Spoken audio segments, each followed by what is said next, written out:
Quero que você abra sua Bíblia comigo no Salmo 112.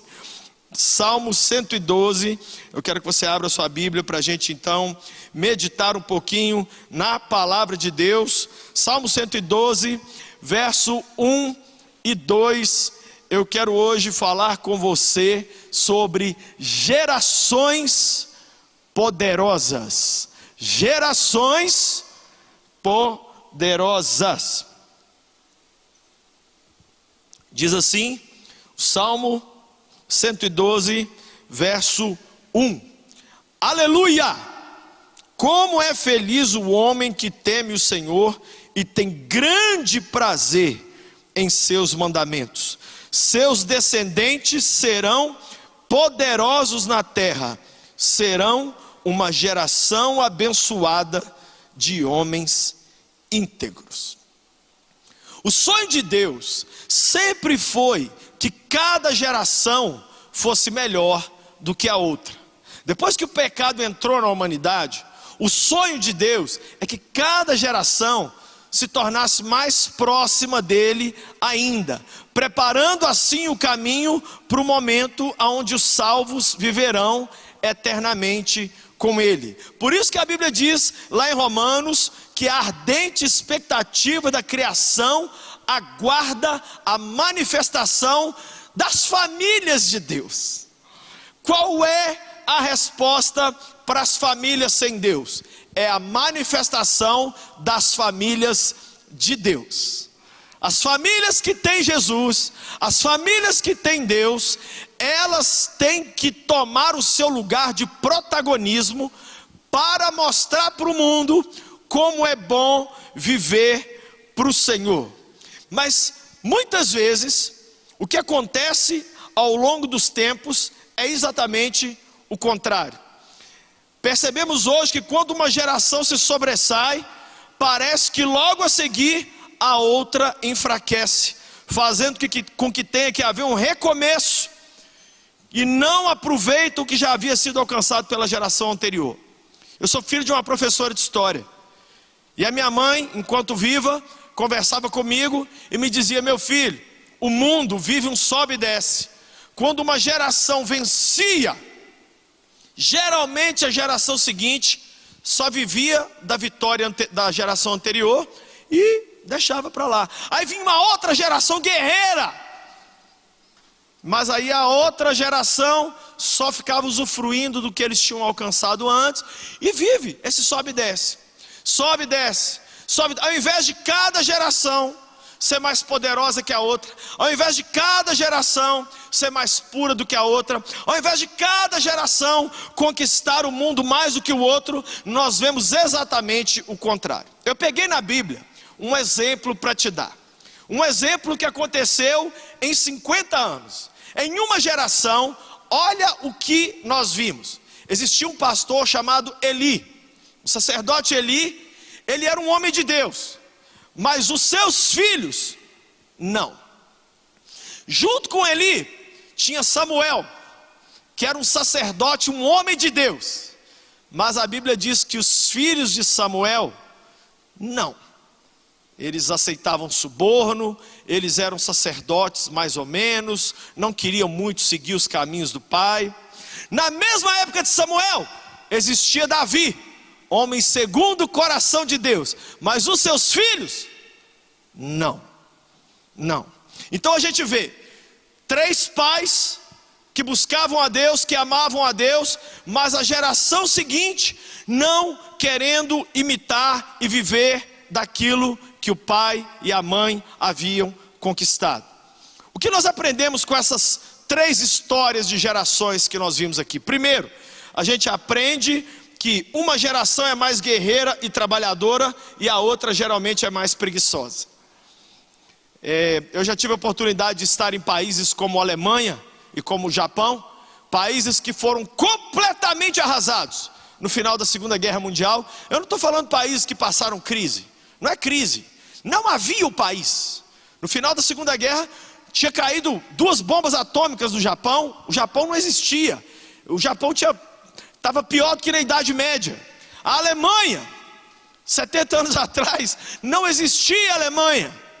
Não existia Alemanha, porque os aliados invadiram e destruíram tudo que Hitler tinha feito. E eu, infelizmente, fui nesses dois países. Eu digo infelizmente, porque quando você vai em países assim, você volta tão indignado, porque você fala, meu Deus, era para o Brasil ser o país mais poderoso da terra, porque nós nunca tivemos guerra de verdade, nós nunca tivemos um terremoto, um maremoto, um tufão, um furacão, um vulcão. Gente, o Japão tem 1.500 terremotos por ano. O Japão tem 150 vulcões ativos. Eu posso ficar aqui citando vários e vários. Nós não temos nem neve para poder atrapalhar a nossa produção agrícola. O Brasil é um país maravilhoso, abençoado, maior rio do mundo, maior floresta do mundo, maior rebanho bovino do mundo, maiores colheitas do mundo, maior leito de minerais do mundo. Mas sabe o que eu percebo? Os japoneses e os alemães, quando eles foram lá no fundo do poço, eles se ergueram com tanta força, que hoje simplesmente eles estão entre os 3 países mais ricos do mundo, sendo que há pouco tempo atrás eram países que não existiam. O que eu percebo também? Uma geração geralmente é mais espiritual, busca mais a Deus, e a outra é mais fria, porque não tem suas experiências com Deus, mas só vive das experiências dos seus pais na fé. Eu percebo isso claramente, gente. Eu lembro do meu avô, eu lembro do meu pai, eu lembro de mim, e lembro do meu bisavô, e eu vejo certinho. Geralmente uma geração é mais agarrada com Deus, aí a outra fica só encostando naquilo que os outros conquistaram, né? Nós temos muitas famílias onde o pai e a mãe não é cristão, então os filhos se agarram com Deus, né? Ou o contrário, pai e mãe, servos de Jesus, e os meninos não oram, não lêem uma Bíblia, não vai para a igreja. Por quê? Papai está aí buscando a Deus, deixa aí mamãe aí, e orando aí pela gente aí, e a gente se encosta na fé da geração anterior. Terceira coisa que a gente vê, uma geração que fazia história, e outra que só queria curtir a história que seus pais já haviam feito. Tem até uma frase muito bacana, se puder colocar essa frase aí, tem uma frase aí que diz assim, olha ali: tempos difíceis geram homens fortes. Preste muita atenção nessa frase. Tempos difíceis geram homens fortes, e homens fortes geram tempos de paz, e tempos de paz geram homens fracos, e homens fracos geram tempos difíceis, e tudo se repete. Então veja só, muitas vezes um ambiente difícil vai gerar homens fortes, e muitas vezes um ambiente fácil vai gerar homens fracos, e homens fracos geram outros ambientes difíceis. Pode tirar. Então veja bem, eu e você hoje estamos vendo isso acontecendo diante dos nossos olhos. Um tempo difícil, aonde quem não está dando conta, não está dando conta mesmo, mas quem era da geração anterior e tinha força, está indo para cima. Deixa eu dizer uma coisa para vocês, brasileiros que me ouvem, não se esqueçam do hino nacional.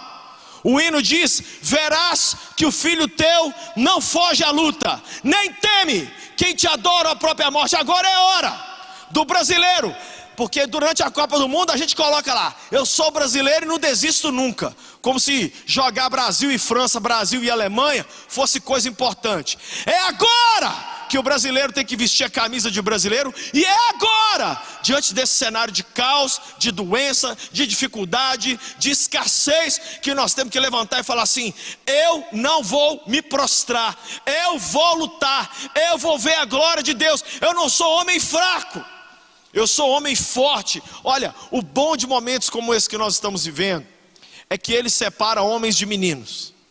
Quem não dá conta desmorona, mas os homens e mulheres de verdade se levantam e falam assim: dá licença, é para enfrentar o quê? Uma pandemia? É com nós aqui, dá licença. Quem não aguenta aí, pede para sair, e deixa nós aqui que vamos levar a glória de Deus. Eu te pergunto nessa manhã, quem é você?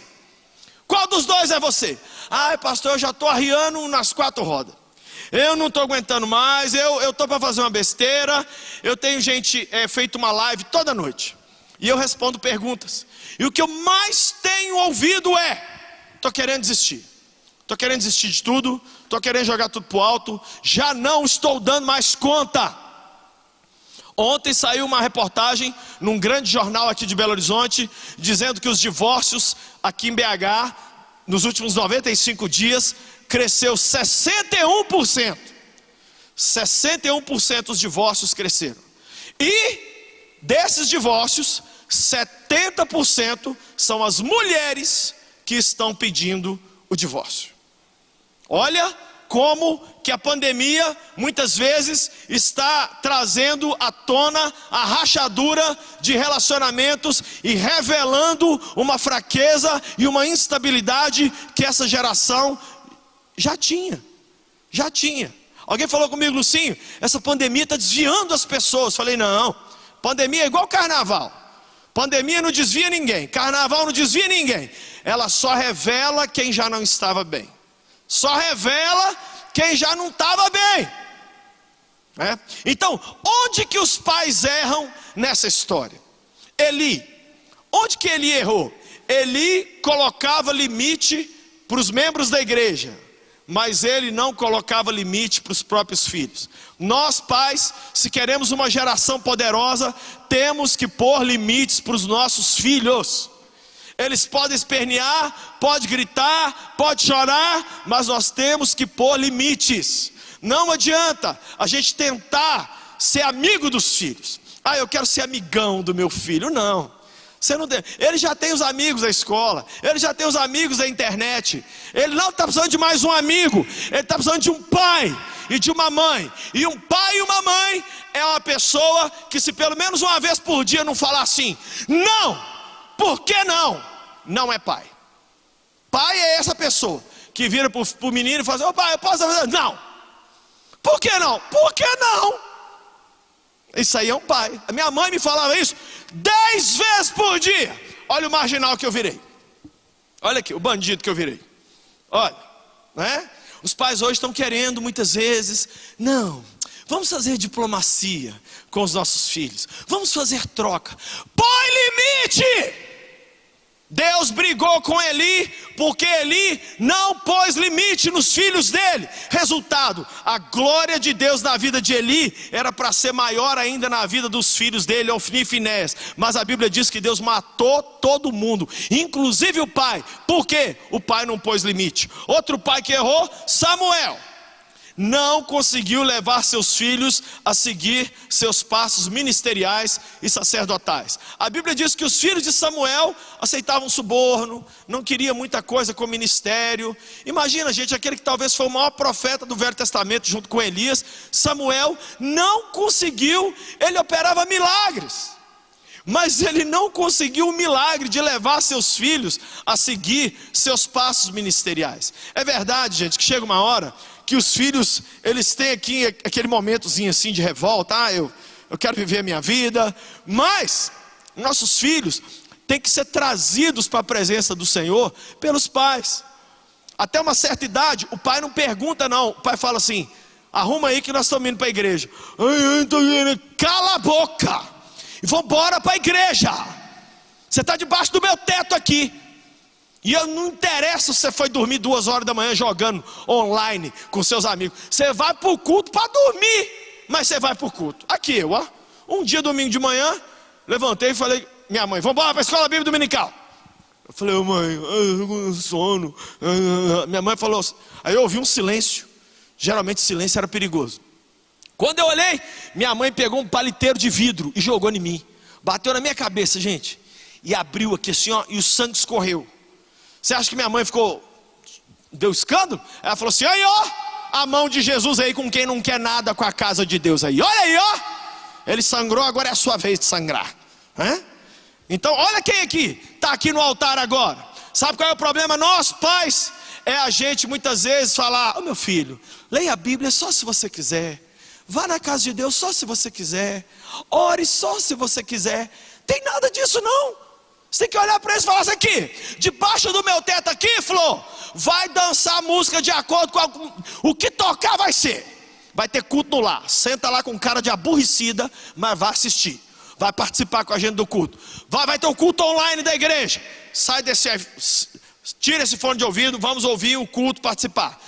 Vamos ler a Bíblia. Já leu sua Bíblia hoje? Já orou? Vai chegar uma hora, gente, que esse menino, essa menina vai caminhar por pernas próprias, por si próprio. Ensina a criança no caminho que deve andar, e quando for velho, esse menino não vai te dar problema não.